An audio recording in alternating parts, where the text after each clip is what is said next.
Look at this map from 1836.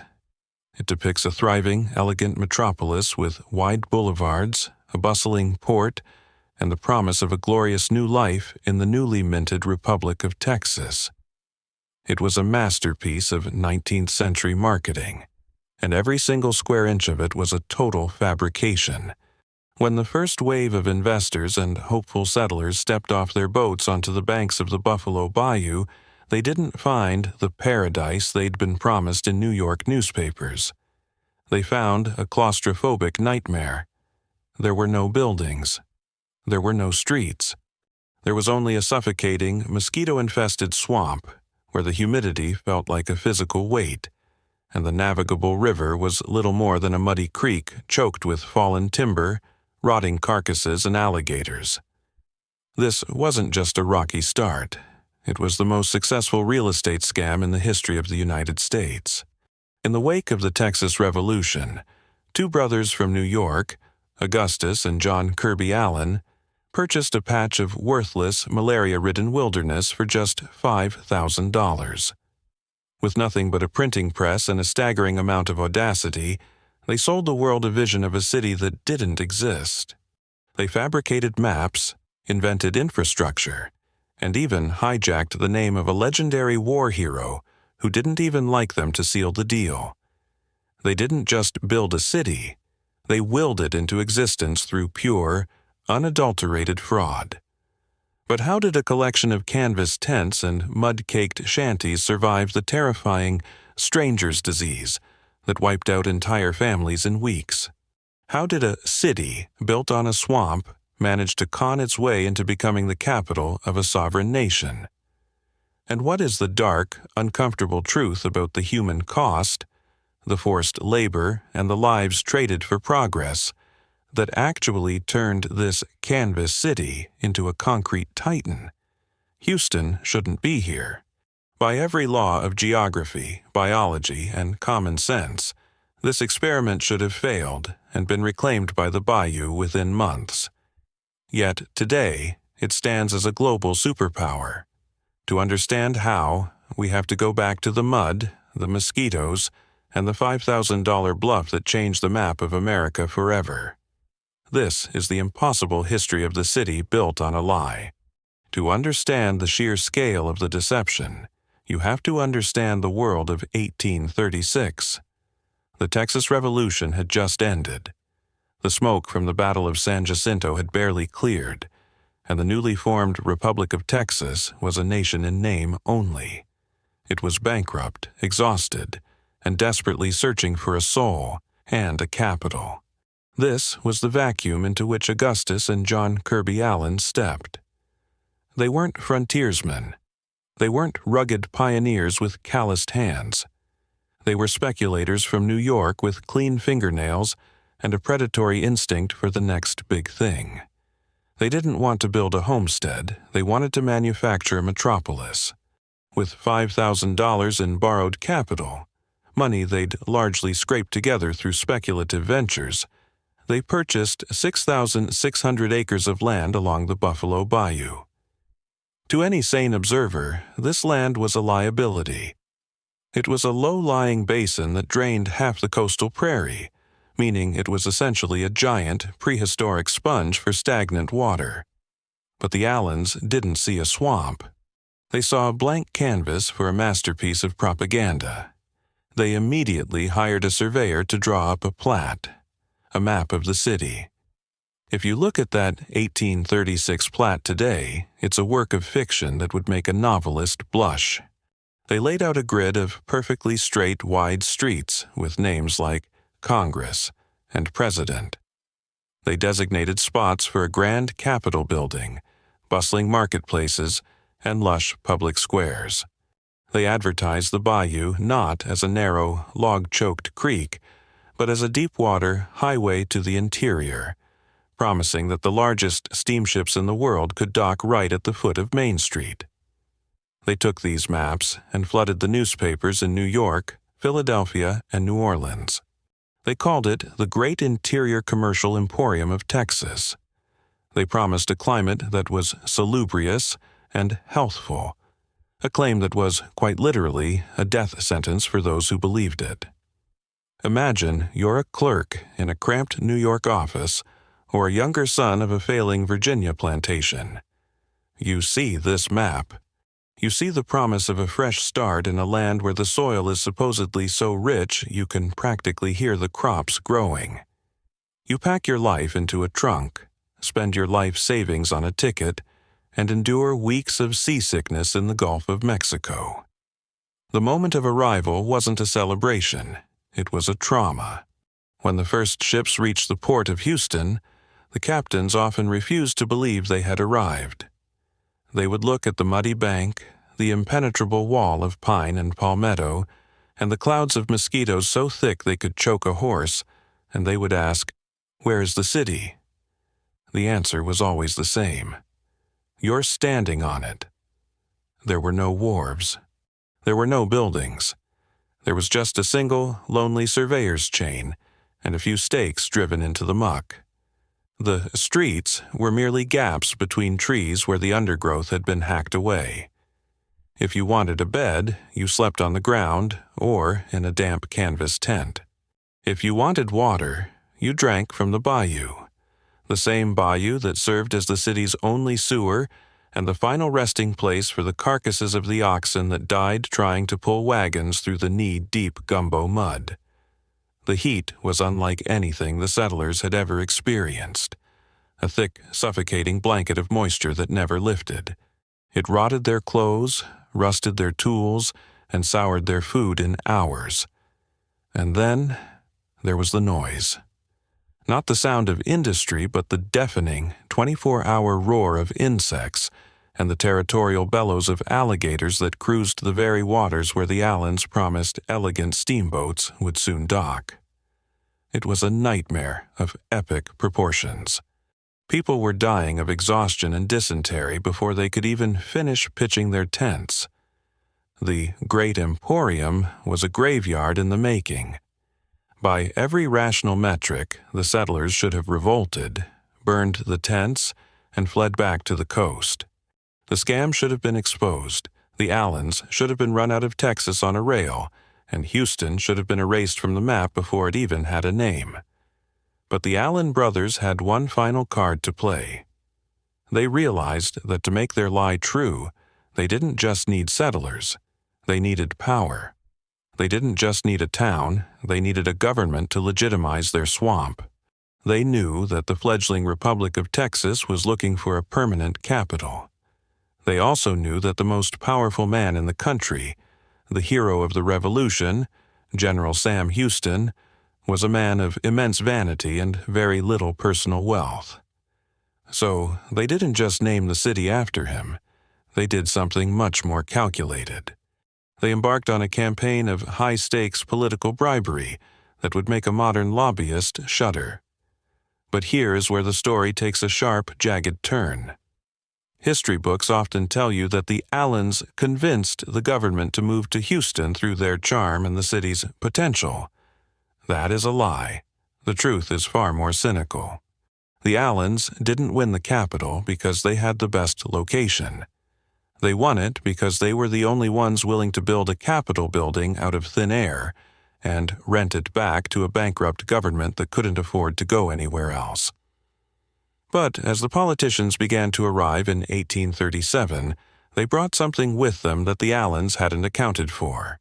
It wasn't just law and order.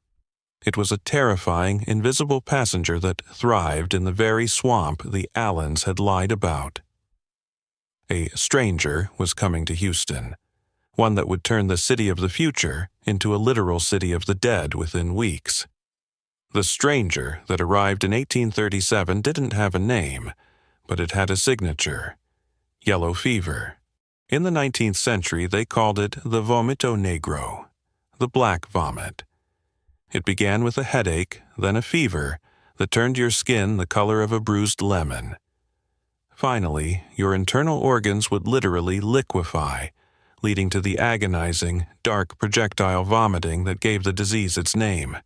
In the stagnant, humid bowl of the Buffalo Bayou, the Allens had accidentally created the world's most perfect laboratory for a massacre. The mosquitoes weren't just a nuisance anymore. They were delivery systems for death. Within weeks, 1 out of every 10 people in Houston was dead. The Allens had a choice: admit the salubrious climate was a lie and watch their investment vanish, or double down. They chose the latter. They buried the dead in shallow, unmarked graves in the muddy streets to hide the body count from incoming ships. They kept the printing presses running, still describing Houston as a health resort, while the stench of rot was so thick you could taste it. But hiding bodies wasn't enough. The Republic's government was losing patience. The Capitol building the Allens had promised was nothing more than a drafty, 2-story wooden shell. When it rained, which it did constantly, the legislators had to hold umbrellas over their heads while they debated the law of the land. The politicians wanted out. They looked at the mud, the mosquitoes, and the mounting graves, and realized they had been sold a lemon. A motion was filed to move the Capitol to a healthier location. The Houston experiment was seconds away from being erased. But the Allen brothers understood one thing better than anyone else: sunk cost. They didn't just offer the government a building, they offered them the one thing a bankrupt nation couldn't refuse: everything for free. They waived the rent. They provided the furniture. They even personally funded the salaries of the government clerks when the Republic's treasury was empty. They didn't just build a capital, they bought a country. The motion to move failed. Houston remained the capital, but the victory came with a horrific price. To make the city even remotely habitable, the Allens needed a labor force that could survive the conditions their New York settlers couldn't. This is the chapter the tourist brochures skip. The city of the future was built on the backs of the enslaved. The Allens and the early pioneers began importing enslaved people at a staggering rate. These men and women were forced into the waist-deep, alligator-infested muck of the bayou to dredge the navigable river by hand. They were the ones who hacked the massive loblolly pines out of the gumbo mud to create the first real foundations. If a settler died of yellow fever, it was a tragedy. If an enslaved person died in the swamp, it was a line item on a ledger. This forced labor wasn't an accidental part of Houston's growth, it was the engine. Without it, the great interior commercial emporium would have been reclaimed by the forest in a single season. By 1838, the canvas city was finally becoming wood and brick. But the Allens' biggest lie was still hanging over their heads. They had promised the world that Houston was a deep-water port. In reality, the bayou was so narrow and choked with debris that most captains refused to even attempt the trip. If a major ship couldn't reach the foot of Main Street, the scam was over. The Allens knew they needed a miracle. They needed the Laura. The Laura was a 100-foot steamboat, a massive vessel for such a shallow creek. They bribed the captain to make the run from Galveston to Houston. It was a suicide mission for the ship's hull. The trip, which the Allens claimed took hours, took 3 days. The crew had to use saws to cut through fallen trees and poles to push the boat off sandbars every few hundred yards. At one point, the bayou was so narrow the boat couldn't turn around. They were literally wedged in the mud. But they didn't stop. They hacked, they pulled, and they bled until finally, the Laura chugged around the final bend and whistled. To the settlers on the shore, it was the sound of salvation. The lie had become a physical reality. If a boat that big could make it, then the Allens were right. Houston was the gateway to the world. But as the cheers erupted and the whiskey flowed, the sky began to darken. The 1839 epidemic was coming. A wave of disease so brutal it would make the first one look like a common cold.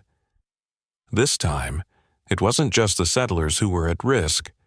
The stranger was coming for the Allens themselves. The brothers who had lied to the world were about to find out that the swamp didn't care about their maps, their money, or their names. The ultimate price of their fraud was about to be collected, and it would tear the Allen family apart in a way no one saw coming. The 1839 epidemic didn't just linger in the tents. It walked right into the front doors of the elite. In August of that year, the stranger finally caught up with the men who had started it all. John Kirby Allen, the charismatic face of the operation, the man who had sold the swamp as a paradise, contracted the fever. He died at just 28 years old, his body failing him in the very heat he had promised would be healthful. With John gone, the partnership crumbled. Augustus, consumed by grief and legal battles with John's estate, and perhaps haunted by the sheer weight of the bodies buried in the mud, eventually abandoned the city he had co-founded. He left for Mexico and then New York, dying far from the emporium he had willed into existence. The two men who had tricked a nation into building a city didn't even get to see it become a town of brick. And then came the final blow. The capital was stolen back. In 1839, the new president of the Republic, Mirabeau B. Lamar, a man who loathed Sam Houston and everything he stood for, declared the swamp city a wretched place and moved the seat of government to a tiny village called Waterloo, which would later become Austin. By all logic, this was the end. The scammers were gone. The government was gone. The port was a joke. Houston should have become a ghost town, another footnote in the long list of failed frontier speculations. But a strange thing happens when you tell a lie long enough and loud enough. People start to make it true. The settlers who had survived the fever and the floods realized they had nowhere else to go. They had invested their life savings in the Allen lie, and they refused to let it fail. If the bayou wasn't a deep water port, they would dig it until it was. If the mud was impassable, they would pave it with timber and stone. If the heat was unbearable, they would build a culture of grit that thrived on the struggle. The canvas city began to transform. The forced labor of the enslaved, which had cleared the first trees, was now used to build the first massive cotton wharves. The muddy creek was dredged and widened, foot by agonizing foot, until the Laura's nightmare trip became a routine voyage. By the time the Texas Republic was annexed by the United States, Houston had stopped being a scam and started being a hub. Then came the railroads. Then came the discovery of oil at Spindletop. Then came the massive Houston Ship Channel, a project that literally carved the navigable river the Allens had lied about into the earth, turning an inland swamp into one of the largest ports on the planet. The audacity of the Allens' fake map of 1836 eventually became the blueprint for a global superpower. Every straight line they drew on a New York printing press was eventually realized in concrete and steel.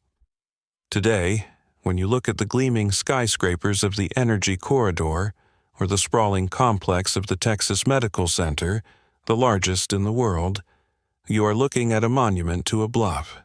When you hear the words Houston, Tranquility Base here, spoken from the surface of the moon, you are hearing the echo of a $5,000 gamble made by two speculators who didn't even know how to build a fence. Houston is the city that shouldn't be here.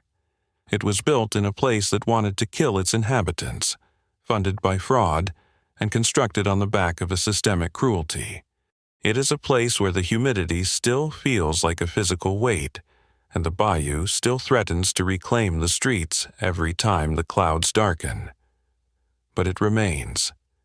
It is the ultimate American paradox, a masterpiece created from a crime.